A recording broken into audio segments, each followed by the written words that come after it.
Okay, Shannon, it's all yours. Wonderful. Thank you so much, Lissa.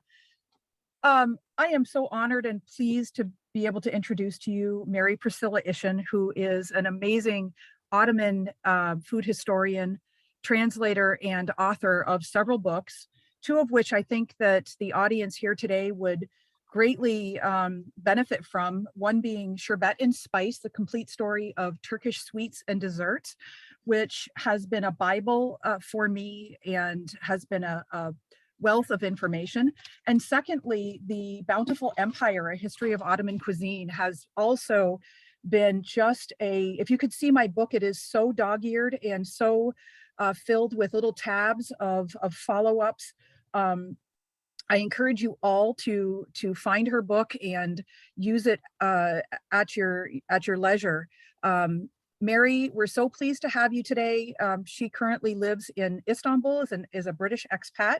And as she mentioned earlier, before the recording started, she has been there for over 50 years and is just a wealth of knowledge with boots on the ground in the motherland. So Mary, with no further ado, thank you very much and welcome to the West Coast Culinary Symposium.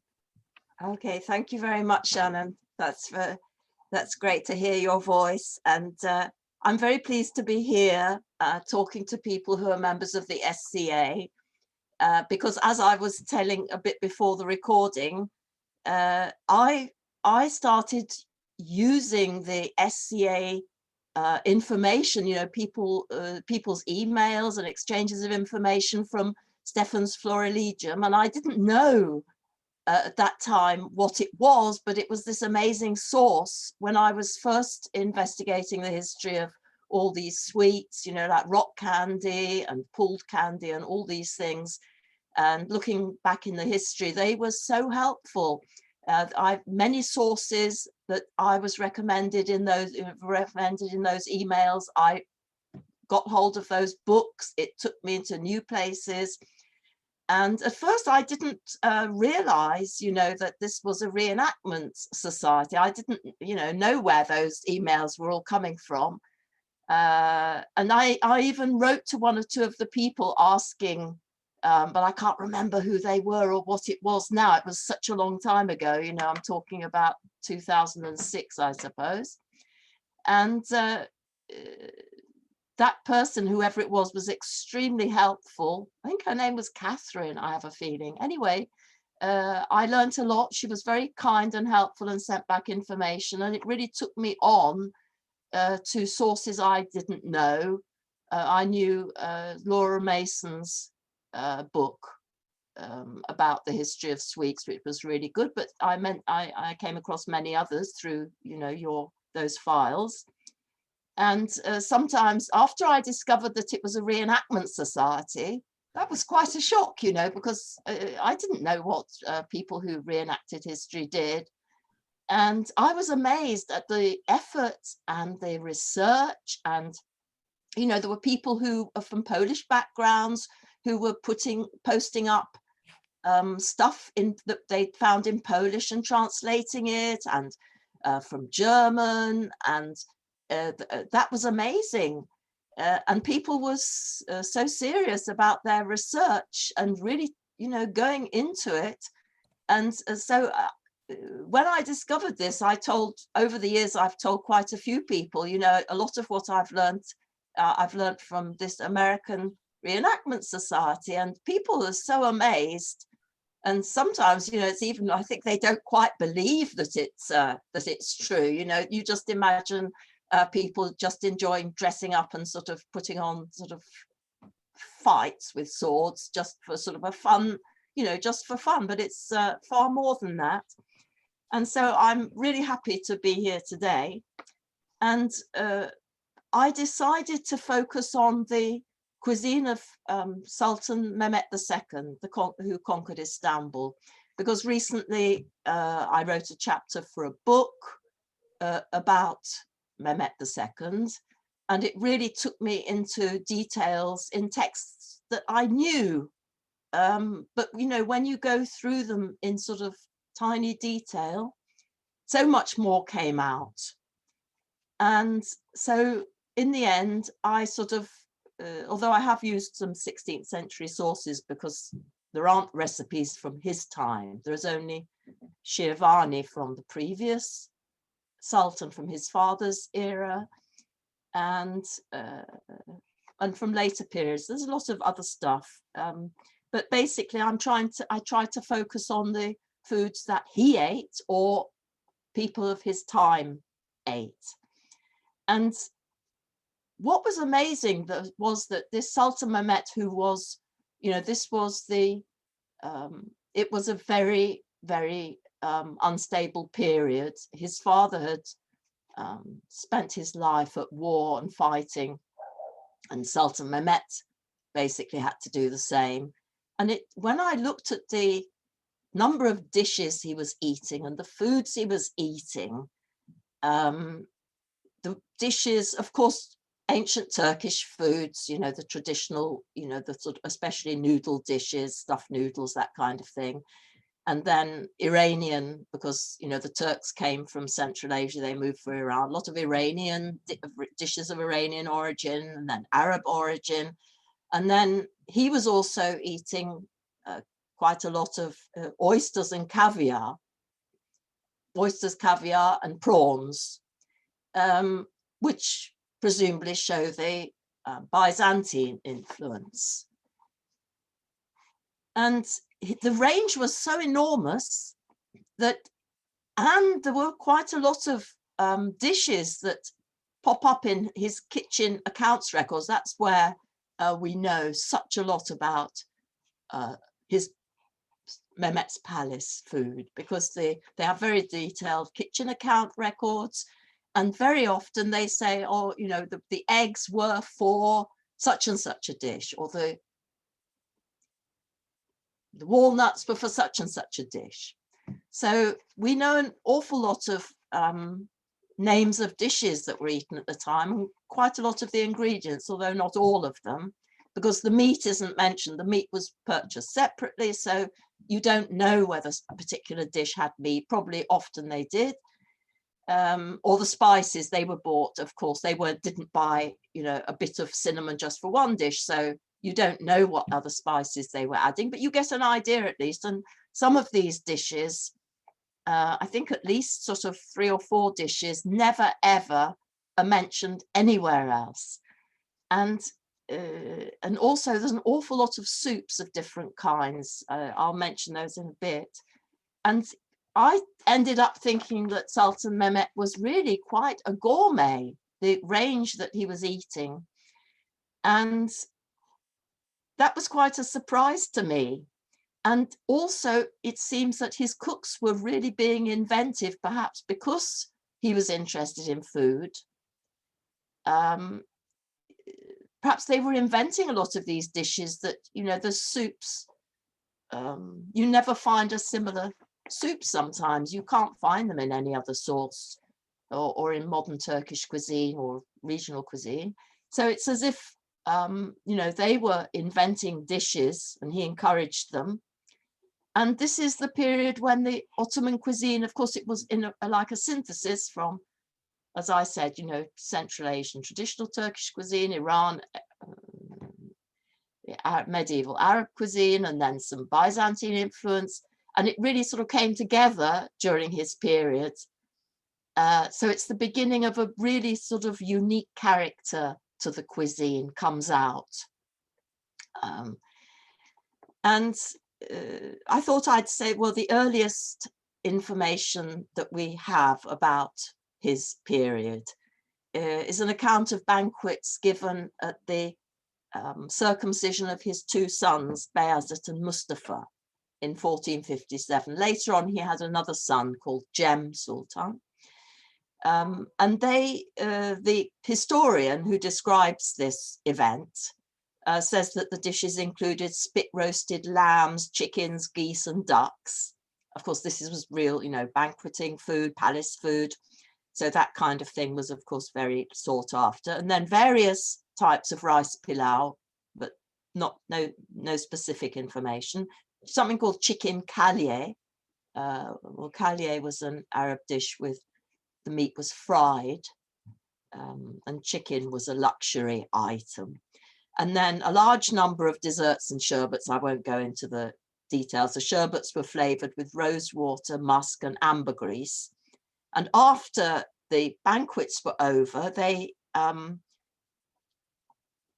were served candies. So there was sugar-coated nuts, coriander seeds, cloves, pieces of cinnamon bark, and then a crystallized candy called jevarish.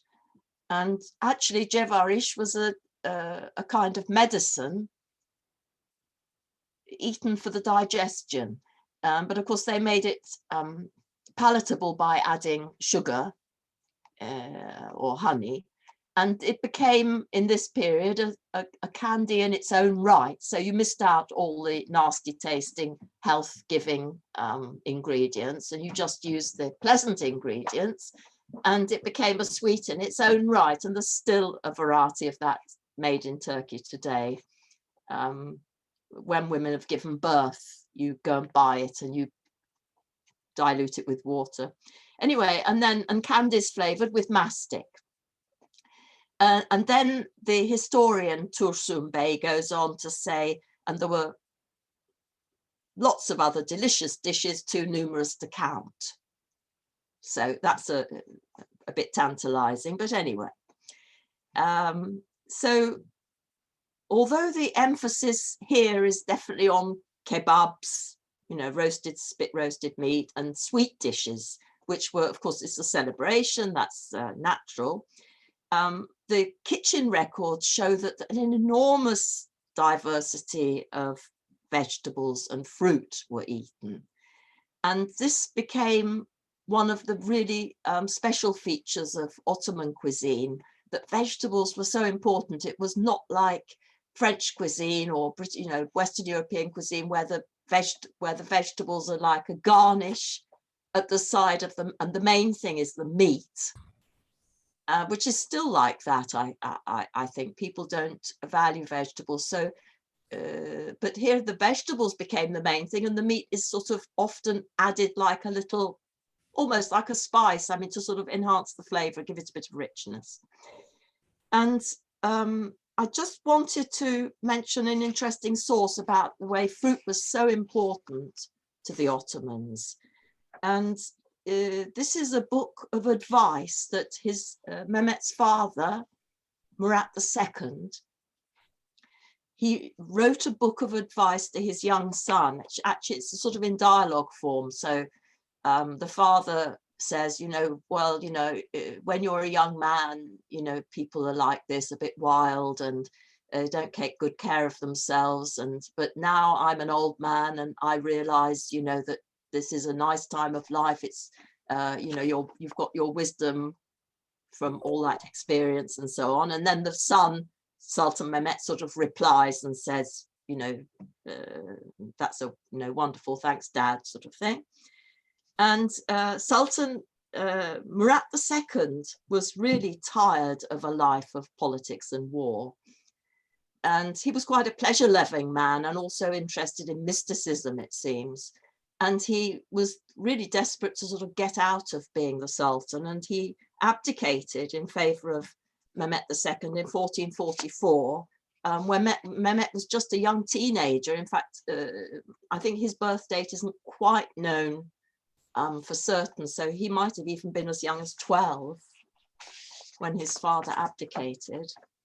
And so he liked poetry, so he disappeared from the scene, introduced his son, told everyone he was the Sultan, they had to obey him, and he went off to a city called Manisa in Western Turkey to sort of enjoy a life of peace and quiet and poetry.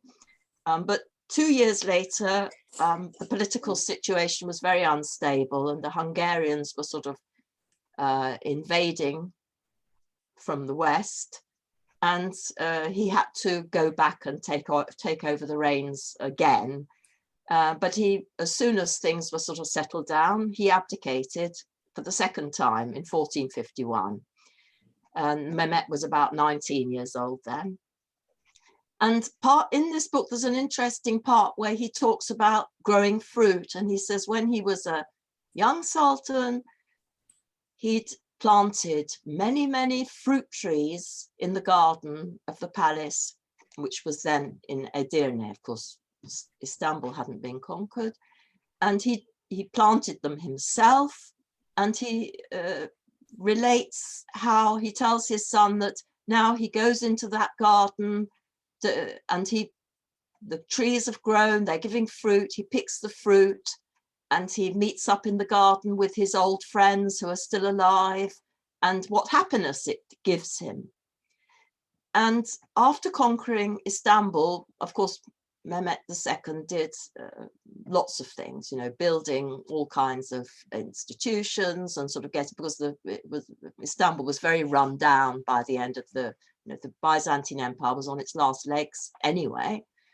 But one of them was to plant apparently hundreds of thousands of fruit trees in the gardens of the new palace that he built in Istanbul before Topkapı Palace, and then again at Topkapı Palace.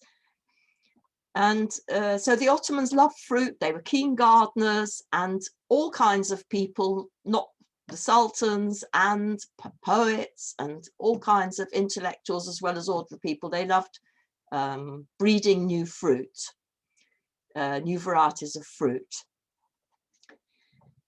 And so Mehmet's daily diet included many vegetable dishes and noodle dishes. And the vegetables included quite a lot of bottle gourd, because as we were discussing earlier, the American pumpkin and squashes hadn't been yet brought to the old world. And these were, you can get various shapes and sizes. There's one which is extremely long and thin, which of course is superb for sort of stuffing, because you just cut them into lengths and stuff them. And then there are ones that are sort of fat at one end, a bit more like a bottle gourd. And chard, spinach, cabbage, turnips, leeks, carrots, cucumbers, lettuce, aubergines, lentils, chickpeas, black-eyed peas. Those are the most common ones. And vegetables were made into soups and stews, and pickles were extremely popular. Quite a lot of different kinds of pickles. I think about 10 different varieties of pickles were made for Mehmet II. And one innovation for the period was that he was served Pday, which is a flatbread, but leavened flatbread, still very popular in Turkey today, especially during Ramazan. And this was made with toppings. So very much like pizza, but I did my best to find out about the history of pizza from various books and from an expert on the history of Italian cuisine. And it seems that it was really only in the 19th century, maybe there's a mention in the 18th century, but it doesn't go back a long way. So I even speculated, who knows, whether the Pday with the flat, sort of flattish bread with the topping might even have, ended up sort of being taken by all the merchants and travelers who went. There was a lot of trade and communication between the Ottomans and Italy. But who knows? And the word Pday, in fact, come from the Greek for flatbread. And so pizza and Pday both come from the same root anyway, but whether the topping seems to have been something quite new. And the palace records, they mention some things that we never find out what was made from them at all. So there are a lot of lentils and black-eyed peas. And also, hold on, what was it? Anyway, I can't remember the other. That was in my mind, but we don't know what they did with these, which is quite frustrating. And I couldn't find, any possibilities in other sources either.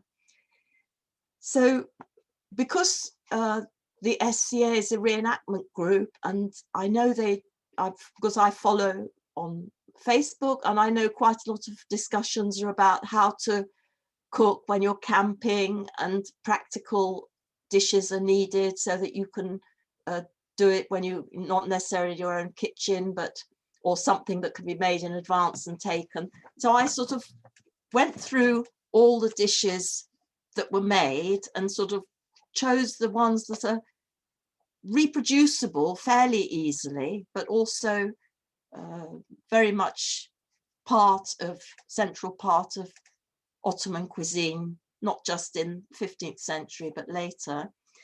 And so I thought I'd start with soups. And these actually are the most, it's very sad we have so few recipes for soups. Later on there are more, but none of them fit these interesting soups that were made for Mehmet II. And that's why I think that his cooks were, inventing madly for him. Like one is a soup made with cabbage and cheese. It sounds tempting, but what the other ingredients were, we can't know. So it would take another modern inventive cook maybe to sort of work it out. Or perhaps in the region there are some soups that you might know of that I don't, in areas that were formerly part of the Ottoman Empire, possibly some of these have sort of survived. It sounds a bit French now, with putting cheese in your soup. And then there's another one, for example, made with parsley, gourd, of course, the bottle gourd, and sour plums. And that also sounds nice, but who knows what other ingredients, because they would have bought rice in bulk, bulgur in bulk. It could have been anything in there really. But one we can sort of have a better idea of, and this is this yogurt soup with always had chard in it. And a soup that I learnt from a regional recipe, and it's quite widespread, is made with yogurt soup with chard. And we always loved it. It also had chickpeas in it, no meat. Probably the palace version perhaps had meat in it. And this is a delicious recipe. And in fact, I've made a file. I did send it to Mercy and Telina with the recipes sort of roughly for quite a few of these that I could find. Maybe some are very rough, but it would just give an idea. So you can find my recipe for that there, or the recipe I took from someone. And then I want just a little about sauces, because the Ottoman cuisine doesn't have really sauces. I mean, they're very rare. It's certainly nothing at all like French cuisine, which is really sauce based. But they did have a very few, and the main one was yogurt mixed with garlic, which is still extremely popular. You put it on your vine leaf dolmas, you put it on your, noodle dishes, you put it on all kinds of things. And it was just as popular then. So that's one of the main sort of sauces added to a dish just before serving. Because mainly Turkish food, and still today and in the Ottoman times, it always cooked in its own juice. Of course, not roast meat, but almost all the sort of these many hundreds of different stew type dishes. Because it's such a pity in English we only have the word stew, but in Turkish there are loads of different terms for different kinds. They all had their own juice, so you dip your bread in it, and the juice produced by the ingredients of the dish made its own sauce. But there's one other sauce which has since the 16th century, as far as I know, was forgotten, or at least doesn't turn up in the sauces, and nobody today remembers it, and that's mustard sauce. Now, in Turkey today, you go into a supermarket or a grocery store and you do find mustard, but it's the European style mustard. It's not anything traditional. Whereas in the 16th century, Hans Dernschwam, it particularly mentions that the Turks always put mustard sauce on their meat. And in Sultan Mehmet's kitchen records, you find it over and over again. it was made with crushed mustard seeds, pounded mustard seeds, and vinegar, and yogurt, strained thick yogurt. So there's a recipe in Shirvani for this, and he gives the version without yogurt, and then at the end he says, and if you like, add yogurt. But in the palace it always seems to have been made by yogurt. It's like for one entry in the accounts is for 102 bowls of yogurt for mustard sauce. So this was obviously the big favorite. Presumably it was eaten with roasted meat or maybe with boiled meat, because there's a lot of people in Europe don't like this idea of boiled meat. It always sounds a bit like, well, Victorian novels, they were always eating boiled mutton. But here there are a lot of, it's actually extremely tasty boiled meat, and it's what the Iranians called yani, which is a Persian word.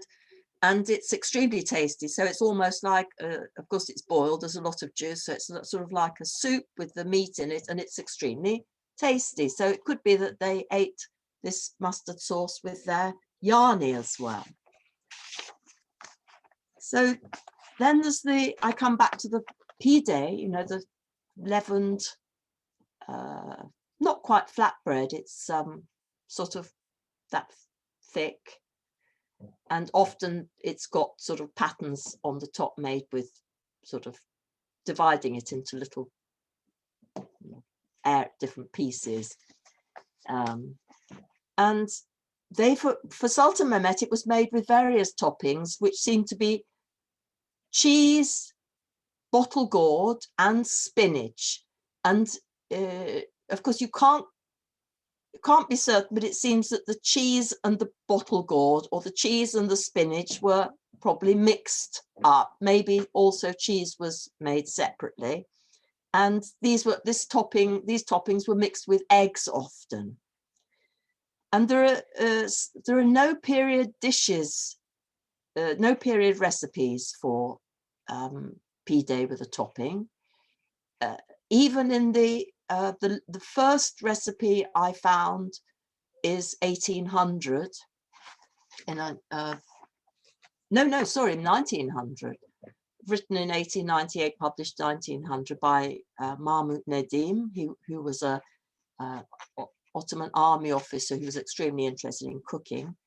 And even there, he gives the recipe for a cheese topping, but he doesn't talk about the dough, because people didn't bother to make their own dough. They took it to the local bakery, which is still in some regional cities in Turkey today. This is still continued, I hear. And so what you did, you prepared your topping yourself and took it to the bakery, and they rolled out the dough in these well, modern Turkish Pday can be in quite a it can be round, it could be oval, or sometimes the sides are folded over to the middle, so it's almost closed. There's quite a lot of variations. And then you baked it there. Of course, in the past, having your own oven was quite a luxury because of the fuel. So a big household would have had its own oven, but most people, there's no need to, have a lot of fuel just for your own family. Where in villages, maybe one person in the village had a oven, and then once a week everybody comes and prepares their bread and puts it in the same oven. So that explains why there's no recipes. Then another type of bread, which anybody who's come to Turkey, or probably, I'm pretty sure they also have them in Greece, they're called Smeat, they're bread rings. And there's many different kinds. Some of them have, well, in Istanbul, they always have sesame seeds on top, but that isn't necessary. Some of them are thin, some of them are bigger, some of them don't have seeds. And these, they're mentioned in a poem by Sultan Mehmet's son, Cem Sultan, who says in this poem, "Smeat's kneaded with sweetened milk." And this, of course, is very unusual if you think of Smeats today, but I assume this is the luxury palace version. And perhaps somebody who's a good cook might try it one day. So in the palace, of course, adding sugar or dried fruits was very common. Especially sugar was a big luxury, and people, you know, they liked their food sweet at this period. Later on, sugar became more, because when the Ottomans conquered Egypt, they had a much larger supply of sugar, and they sort of cut down a lot, and there becomes a big difference between savory and sweet dishes. But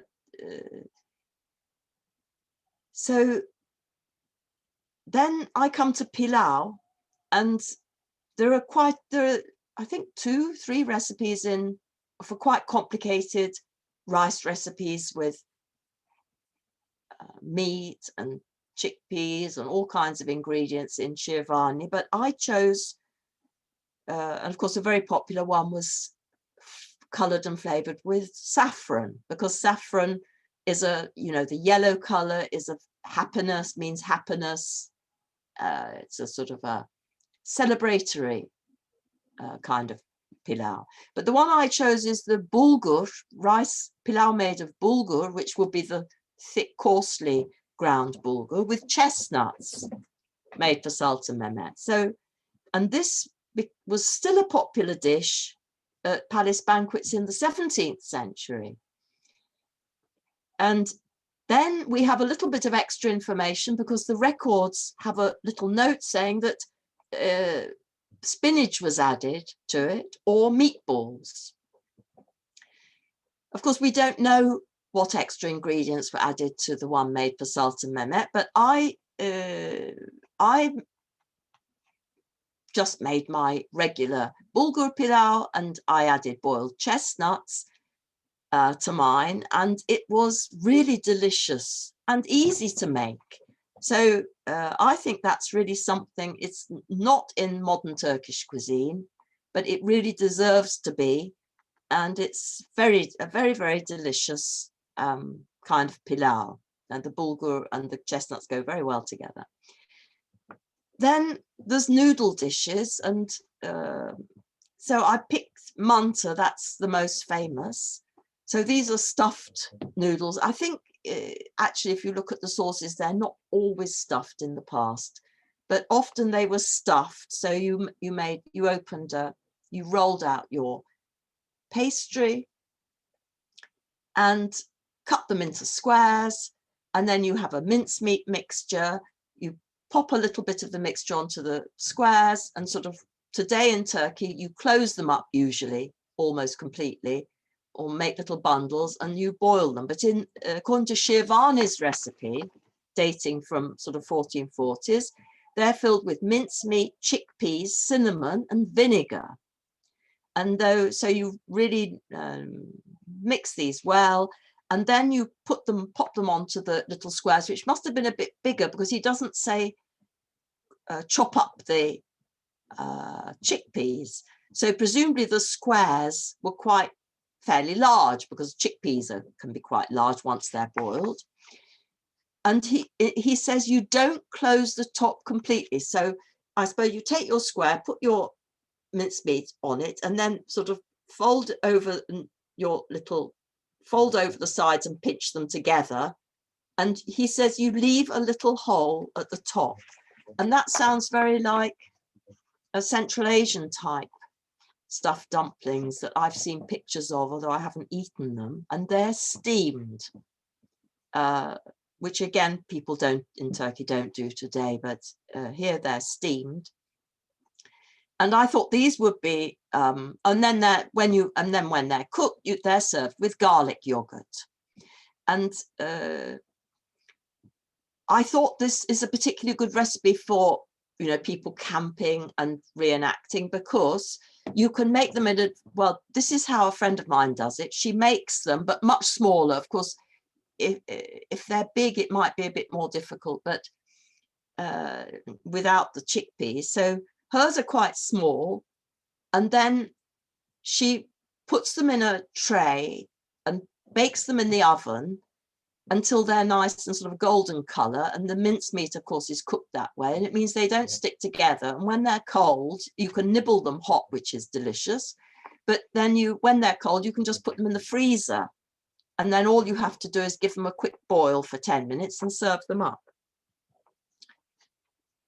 The next again is Borek, and this is a really big thing in Ottoman cuisine and modern Turkish cuisine, and there's so many kinds, because you have that paper thin pastry called yufka, and you can roll it up and make it into spirals, or you can make it in layers. You can cut it into slices, a bit like, you know, sembuse, and then sort of fold it over. Because I know there's loads of kinds of sembuse, but that's one kind. The Pday cookbook sounds a bit like the Turkish way they do it today, to make little triangular packets and then they're fried.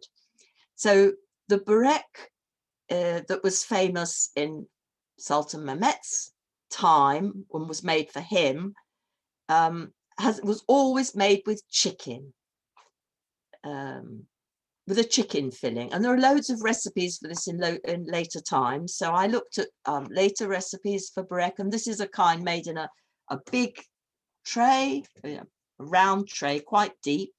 And those 16th century recipes ask for 20 layers or 24. Well, today people, I mean, I wouldn't use 24 yufka when I made Borek. I think, you know, 3 underneath, 3 on top is enough, actually. So you could do it that way too, but going with the 16th century recipes. And this can also be frozen, by the way, or put in the fridge and then heated up. And it's quite a good finger food.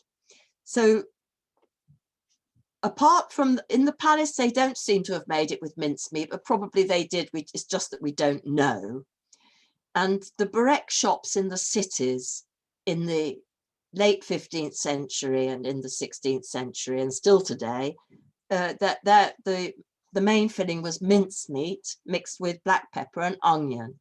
And we know quite a lot about the proportions they used because of laws, food laws, specifying that if it didn't have enough meat to the amount of pastry, you know, then they got fined. But both the chicken Borek and the mincemeat Borek are mentioned by Turkish poets, so they were both obviously very well thought of. And according to the recipes, the dough included was made with eggs and a little bit of clarified butter. And then you laid the first 20, the first sort of 10 or 12 sheets in your pan, and each one you brush with melted butter or kidney fat or sheep's tail fat. And then you lay your boiled chicken cut into pieces with presumably seasoning over the top, and then you go on again with the remaining layers and then put it in the oven. Whereas today you would normally make a mixture of, say, milk, yogurt, beaten eggs, and pour that over the top. So this would have been a much crispier version. I haven't tried making it, not being a good cook, but it sounds still nice. In one record studied by the German Ottoman historian Hedda Reindl-Kiel, she has some wonderful stuff, and she came across a document for mincemeat Borek made in the 17th century. And luckily that document, they've noted down the ingredients in the margin of the document. So we know that it wasn't like the kind made for ordinary people, just with black pepper and onion. The ingredients also included dried apricots, currants, dates, chestnuts, and apples. Well, this is a very good example of how palace cuisine, they made the same dishes, but with all these inventive and luxury additions. So, and of course the cooks were the, you know, the very best, the most skilled as well. And so it's basically the same, but much, you know, a much fancier version. It sounds very good, I must say. So from there, I went on to Borani. In fact, there's a load of different versions in medieval Arab cuisine. That's where it originates. And at the Ottoman palace, we know that it was made with chard, spinach or gourd and served with yogurt. Probably it also included fried meat, because the Arab recipes always do. Then the earliest Turkish recipe for Burani comes from a source that I only bought it a few months ago, and it didn't give the date. It's an undated cookery manual found in a sort of miscellany. And I went all through over and over the introduction, and there's not even a guess at what date it is. But fortunately, they gave the transcription, I mean, the facsimile at the end. So that's that at the end. So I sent it, I took a photo of one of the pages and it's an example. I sent it off to somebody who really good at, who used to work in the Ottoman archive, really good at old documents. And he said, well, he thought that it was probably 17th or possibly 18th century. And then, but he says, I'm not such an expert on, the linguistic aspects of it, send it to try somebody else. So I sent it to an expert on early Ottoman literature, and they thought almost certainly 16th century because of the language used. It's very like Shirvani, in fact. So that was a good find for this early Ottoman cuisine. And there's a very interesting recipe in this for Burani, which is the first, as far as I know, Turkish recipe. And what it turns out is that it's actually stuffed vine leaves. And stuffed vine leaves, of course, are a very big deal in anywhere that had anything to do with the Ottoman Empire. It's made all over, it's very popular everywhere. And so when you read the Borani with vine leaves, it's not like the other one, which was the cooked vegetable with the meat, and then you serve it sort of poured over with the yogurt. This turns out to be stuffed vine leaves, but we don't have any detail. It's just a very rough recipe. And all we learn is that having stuffed them with the mincemeat and cooked them, they were served sprinkled with the juice of lemons, bitter oranges, or sour grapes. And the Ottomans, after from the 16th century, the Ottomans were obsessed by stuffed vegetables. And they started to be called by this generic name dolma, which in Turkish comes from the word to fill. So it means filled. And they just stuffed everything. And over the centuries, it just went on and on. So they were stuffing carrots and okra and mulberry leaves and hazelnut leaves and horse chestnut leaves. And, just anything that could be stuffed was stuffed. And so it's one of the big sort of, let's say, what's the word, sort of keynotes, I don't know if that's the right word anyway, of Ottoman cuisine is stuffed vegetables and also fruits, of course. And in fact, when you look at Shirvani's recipes for traditional Arab dishes, one is piaziye, which is a kind of stew with onions, and then another one called tuhafiye, which is a stew with apples. In fact, the version that Shirvani gives is stuffed. So it was already beginning even before Mehmet II's reign, this idea that stuffing was a good way of cooking. And I hope I haven't got much time. Anyway, I'll go quite quickly. Another dish was eggs with onions.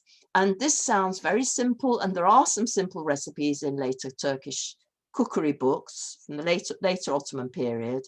And we don't know how it was made for Sultan Mehmet. But we have a very interesting account collected by a man who was working at Topkapi Palace after it became a museum. And he talked to two men who used to work in the palace for the Sultan. And they gave several recipes for the palace versions, which have no written recipes. And the onions were sliced and then cooked in a lot, so a lot of onions, very finely sliced onions with a lot of butter, clarified butter, and put in a pan and cooked over a tiny heat for 2 or 3 hours, stirring all the time. And I did this once with some friends many years ago, and it worked beautifully. And they caramelized to this kind of dark brown puree. You put some cinnamon in it and a spot of vinegar and a spot of sugar, and then you pour your puree into a big skillet and make some little hollows with the back of your wooden spoon and break eggs into it, cover the lid and just cook it enough so that the whites set but the egg yolks don't. And that is, the flavor is just really, I mean, divine. And later on, I tried it 2 times more, but those modern onions that they sell in Turkish supermarkets just don't go the same. And I was always very disappointed after that. The first time I found some traditional heritage onions, and they worked wonderfully. And this dish was served to some visitors, some foreign visitors, German visitors, in the late Ottoman period when they went to Topkapi Palace, where the Sultan wasn't living anymore, but they still had a staff there. They still received visitors and gave them sort of a very nice, lunch with things like violet jam and little sort of specialities. And these people were just incredibly amazed that they thought it must be made eggs cooked with caviar. And the Turkish officer who was taking them around said he didn't know what it was.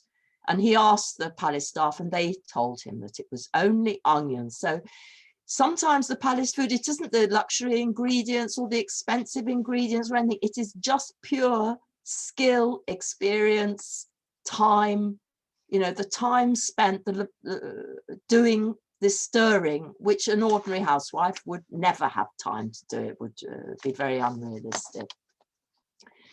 And then it have to be a bit, isn't a lot of time. So one dish made for another one is carrot caille. So caille is a fried meat dish with various additions. It's an Arab dish originally. So this is carrot caille. And we have the recipe from this book that I was just showing you that's probably dates from the 16th century. And here we find out that the carrot caille was made with meat, carrots, chickpeas, red raisins, honey and spices. The spices aren't specified. And then another dish is lalanga, and it's a kind of pancake, but instead of it's a kind of pancake. And it's made with cheese, turnip or gourd for Sultan Mehmet II. And so presumably the vegetables would have been diced and fried in butter first. And the earliest recipe was had from the 18th century. I put it in that file I mentioned that anybody can just download or take it. I sent it to Mercy, she can just distribute it. And then there's something called hanegi helva, and hanegi helva just means home helva. So this is a simple type of homemade helva, still made today, and no recipes because everybody knew how to make it. And it's just flour, butter, sugar, and pine nuts. And you just stir and stir and stir and stir the butter in the flour and the pine nuts. And then after you've stirred for about 45 minutes or an hour, then you pour in the sugar. And it's really very, very nice. It's sort of a completely different texture to any equivalent in European cuisine. I think I had that at Asitane. Sorry? I think I had that at Asitane. Oh, really? Yes. But yes, I mean, it's very, very nice. It's a bit, maybe, you know, it's sort of this soft, gooey texture, but really very nice, especially when it's freshly made and warm. And there's also a kind very similar made from semolina, which is actually my big favorite. Yeah, they're simple, a bit time consuming, but not difficult. And then my last selected dish is something called zerva or Ekshi ash. So the zerva comes from Persian. Ekshi ash is what the Turks called it, and that's because it has a lot of dried fruit which had a sort of a sourish flavor, which Ekshi. So it's called sour dish, and it's kind of pudding, also sometimes made with meat in the early days, and made from dried fruit and rice. And it was made at Sultan Mehmet's charity kitchen in Istanbul, where they would not have put meat in it because, you know, this is a charity kitchen, so they're working to budget. And the endowment deed gives the exact quantities. So 75 grams of rice, 400 grams of black raisins, and 75 grams each of red raisins, figs, and prunes. That's in the file. And so you just cook it together until it's soft and pour it into bowls, and it's a lovely soft pudding, which I haven't actually ever cooked or eaten, but it sounds nice. So I want to try it. And then just to end, or Tartin will know this very well, but Siavani's recipes mention French toast, you know, where you take your stale bread, you dip it in eggs and you fry it. And then in his version, I think, pour sugar syrup or honey syrup over it or something. And that's also a very simple thing. It shows how way back these things can go. And also a very practical, tasty dish. And Scotch eggs are in Siavani too, but boiled. So the other day on the SCA Facebook, they were talking about Scotch eggs. And of course, the idea, there was somebody said, anyway, I can't remember whether it was there or I came across it, that the Scots think that Scottish people took it to India and Pakistan, but obviously it came in the other direction. And they're just called Pday, meaning meatballs in the title, and they're made by mixing mincemeat with black pepper, onion, and some wheat starch, and then you press it around your hard-boiled eggs, and then they're boiled instead of fried. Probably that's also, we don't know whether these were made for Sultan Mehmet himself, but it was obviously a well-known dish at the time, so he could well have eaten it. We'll never know. So thank you very much, everybody. That's the end of my talk. It's been very nice for you to listen. Thank you for listening. Thank you so much, Mary. Thank you. Thank you, Mary. It's been a pleasure. I can't wait to get a hold of that document you're talking about and start playing with some of those recipes. Yes, it's just a sort of a useful sort of reminder. They're not well redacted recipes mostly, but you know, it's got some quite useful information there. We're used to that. Most of the recipes we end up cooking have minimal information. Yes, or just a list of ingredients. But Yeah. I mean, it could be fun if, I mean, people like you and Sharon who are into cooking, you know, somebody who's into cooking could probably make a jolly good guess. Absolutely. The, Mary, is there a Persians also website? made the eggs, nargisi, so the hard-boiled egg inside the chopped meat and then boiled, and then they'd cut them in half so you could see the yellow and white inside. Yes, because it would look nice. I think there's a recipe. I think there's a Persian recipe, and they call it what's it? Not daffodils. What are those other flowers? Narcissus. Narcissus. Yeah, so that obviously would, because they would look very pretty, wouldn't they? And you use it to decorate a pulao.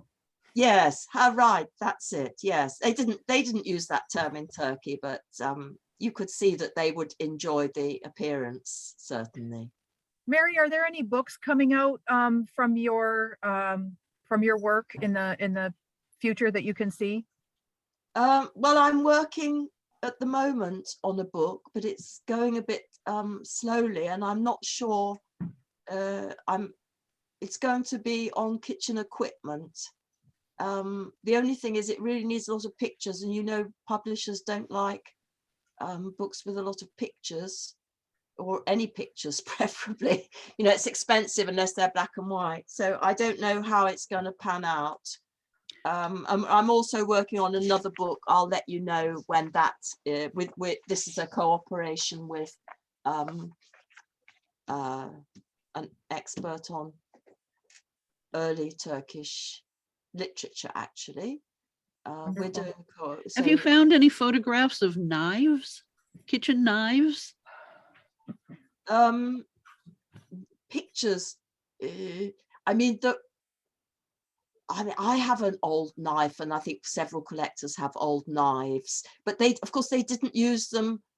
I mean, how do you tell the difference? I suppose if you're an expert, probably people in your group would be